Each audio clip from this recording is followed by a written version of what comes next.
Abang-abang yang main kelayakan Piala Dunia, tutorial gol ada di sini ya. Jangan lupa Ampun bang, ampun. Malaysia mulai berisik. Mereka menaturalisasi 7 pemain sekaligus demi disasaini timnas Indonesia.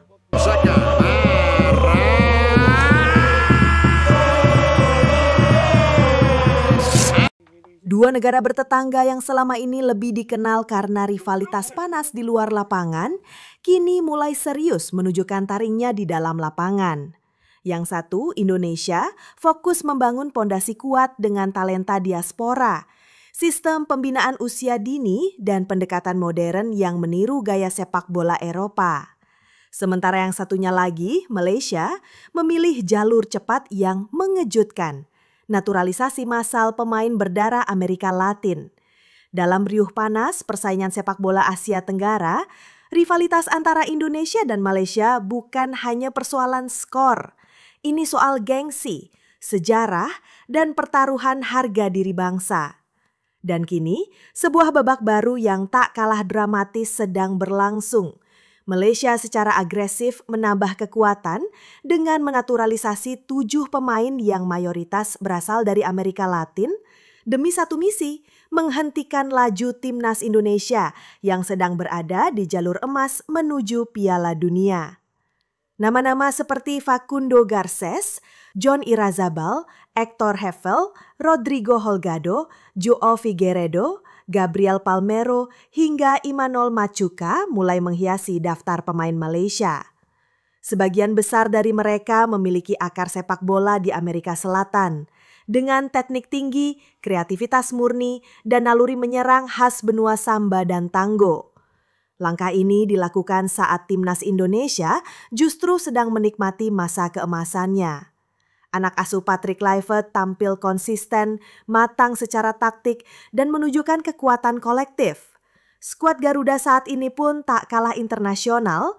Mereka banyak diperkuat oleh pemain keturunan Eropa seperti Jay Itzes, Tom Haye, Miss Hilgers, Ole Romeni, Dian James, dan Kevin Dix. Mayoritas dari mereka dibesarkan di sistem sepak bola Belanda yang dikenal disiplin, efisien, dan cerdas dalam membaca permainan. Pertemuan dua tim ini pun kini menjadi lebih dari sekedar derby serumpun. Ini adalah pertemuan dua filosofi sepak bola dunia. Amerika Latin yang flamboyan, ekspresif, dan penuh improvisasi berhadapan dengan Eropa yang sistematis, terstruktur, dan efisien. Dua kutub sepak bola modern yang meski berbeda gaya, memiliki kualitas yang nyaris tak bisa dibedakan. Langkah Malaysia jelas bukan tanpa alasan. Kesempatan Indonesia untuk lolos ke Piala Dunia 2026 terbuka lebar. Dan mungkin keberhasilan Garuda membuka peluang historis ini membuat panas telinga negeri tetangga. Malaysia, yang selama ini menjadi rival abadi di Asia Tenggara, tampak mulai khawatir tertinggal terlalu jauh. Maka, langkah instan pun diambil. Naturalisasi besar-besaran demi mengejar ketertinggalan. Namun, pertanyaannya tetap menggantung. Apakah kekuatan instan hasil naturalisasi bisa mengalahkan fondasi yang dibangun dengan kesabaran dan visi jangka panjang? Indonesia kini berdiri di ambang sejarah. Sementara Malaysia berusaha keras membentuk identitas baru lewat darah-darah asing. Kedua negara akan bertemu lagi, entah dalam kualifikasi, turnamen regional, atau mungkin di ajang yang lebih besar. Dan ketika saat itu tiba, dunia tak hanya akan menyaksikan duel dua negara. Mereka akan menyaksikan benturan dua filosofi, dua strategi, dan dua jalan menuju kejayaan sepak bola.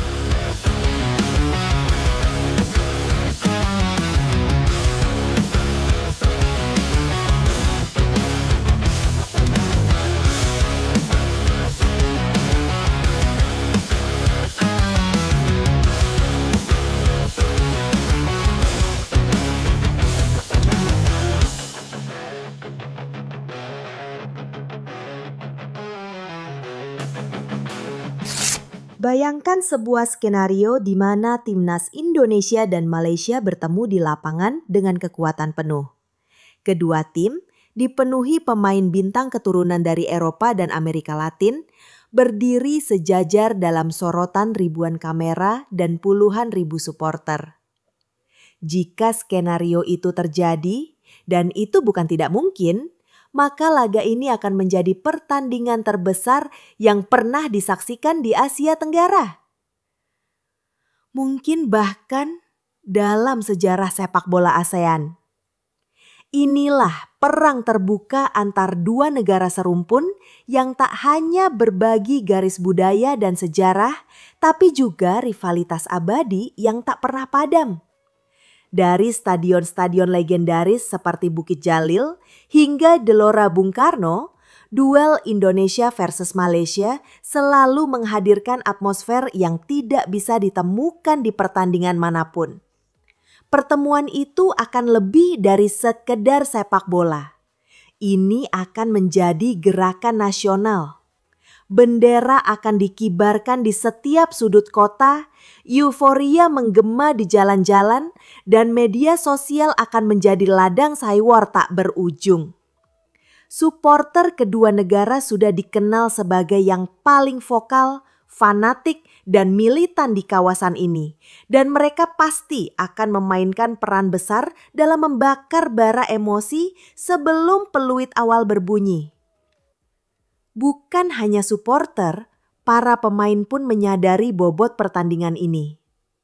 Tom Hai, gelandang elegan keturunan Belanda, pernah menyampaikan secara terbuka dalam sebuah wawancara bahwa salah satu alasannya ingin membela Indonesia adalah karena ia ingin merasakan panasnya rivalitas abadi dengan Malaysia. Bagi Hai, ini bukan sekedar pertandingan, tapi panggilan untuk merasakan energi luar biasa dari dua bangsa yang gila bola. Dan ia bukan satu-satunya. Pemain lain juga mulai memahami bahwa mengenakan seragam Garuda atau Harimau Malaya berarti masuk dalam bagian dari sejarah besar yang penuh tensi dan emosi. Dunia akan menyaksikan bukan hanya laga sepak bola, tapi duel penuh makna antara dua filosofi, dua kebanggaan, dan dua jalan menuju kejayaan. Dalam satu sisi, Indonesia datang dengan darah Eropa yang disiplin dan terstruktur. Di sisi lain, Malaysia membawa semangat Latin yang liar dan berani. Ketika dua dunia ini bentrok di satu arena, ASEAN akan berhenti sejenak.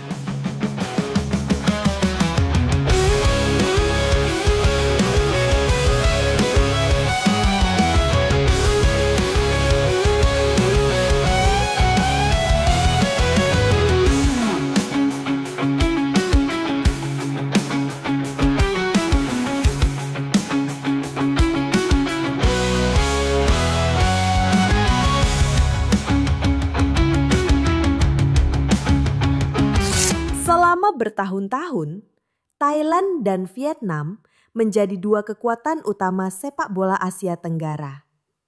Mereka mendominasi turnamen-turnamen regional, menjadi langganan final, dan menjadi standar yang sulit dikejar oleh negara-negara lain di kawasan ini. Thailand dengan sistem pembinaan yang mapan dan Vietnam dengan filosofi pressing tinggi dan kolektivitas luar biasa menjelma menjadi raksasa ASEAN yang seolah tak tergoyahkan. Namun kini, angin perubahan mulai bertiup kencang dari arah barat Nusantara. Indonesia dan Malaysia, dua negara dengan basis supporter terbesar, pasar terbesar, dan rivalitas terpanas, mulai menunjukkan taringnya. Keduanya sedang berada dalam fase kebangkitan yang nyata dan sistematis. Indonesia dengan proyek jangka panjang di bawah Patrick Kluivert berhasil membangun fondasi yang kuat. Pemain-pemain muda berkembang pesat, para diaspora Eropa bergabung dan menambah kualitas, dan federasi mulai lebih serius dalam pembinaan usia dini.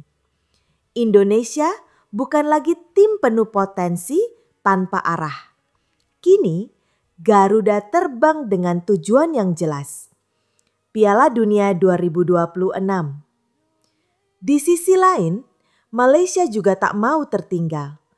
Meski sempat tertatih dalam beberapa tahun terakhir, langkah berani mereka menaturalisasi pemain dari Amerika Latin adalah sinyal kuat. Mereka siap bersaing di level tertinggi. Mereka tak lagi puas hanya sebagai pesaing regional. Mereka ingin menjadi pemimpin. Dan ketika dua kekuatan ini bangkit bersamaan, Thailand dan Vietnam kini tak bisa lagi nyaman di puncak. Dominasi mereka mulai digerogoti. Kekalahan demi kekalahan yang mulai mereka alami dari Indonesia dan Malaysia menjadi pertanda bahwa peta kekuatan ASEAN sedang bergeser. Era monopoli dua tim ini perlahan tapi pasti mulai berakhir. Kebangkitan Indonesia dan Malaysia membawa dampak positif secara keseluruhan bagi Asia Tenggara. Level kompetisi regional naik, eksposur internasional meningkat, dan para pemain kini memiliki platform yang lebih besar untuk berkembang. ASEAN kini tidak lagi bergantung pada satu atau dua negara, tapi mulai menunjukkan kekuatan kolektif yang beragam dan mengancam.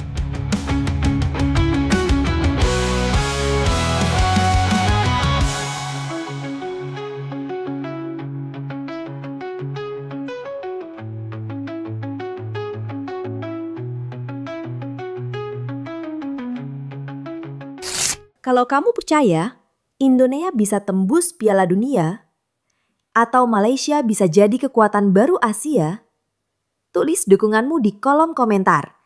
Jangan lupa like video ini kalau kamu bangga jadi bagian dari supporter sepak bola ASEAN. Komen, siapa yang menurut kamu paling siap menguasai Asia Tenggara? Indonesia, Malaysia, atau tetap Thailand dan Vietnam? Dan tentu saja, subscribe untuk konten sepak bola paling panas, tajam, dan penuh emosi seperti ini. Karena rivalitas ini belum akan berakhir. Ini baru permulaan. Sampai jumpa di video berikutnya.